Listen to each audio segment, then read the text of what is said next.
Welcome to our Learn Kinyarwanda YouTube channel. In today's video, we are going to be teaching you different names of different kind of animals, both wild and farm.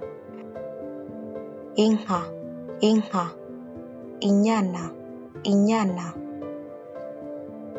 inkoko, inkoko, isake, isake, umushwi, umushwi, ihene, ihene,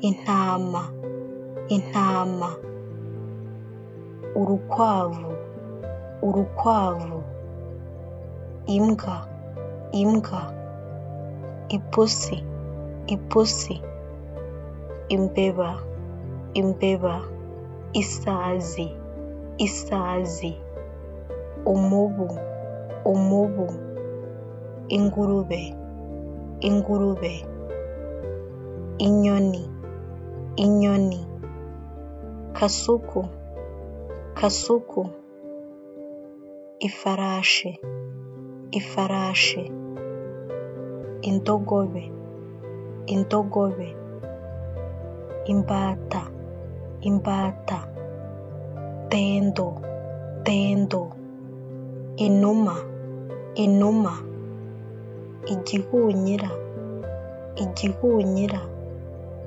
sakabaka, sakabaka, ikiyongoyongo, ikiyongoyongo, ikinyogote, ikinyogote, igikeri, igikeri, akanyamasyo, akanyamasyo, inkende, inkende, ingona, ingona, inzoka, inzoka, imbwebwe, imbwebwe, impara, impara,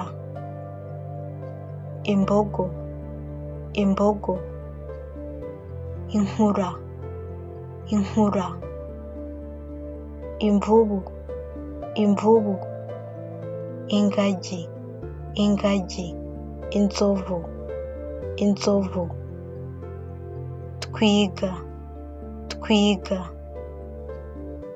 ingwe, ingwe, intare, intare. Thank you for watching this video. Please subscribe for more.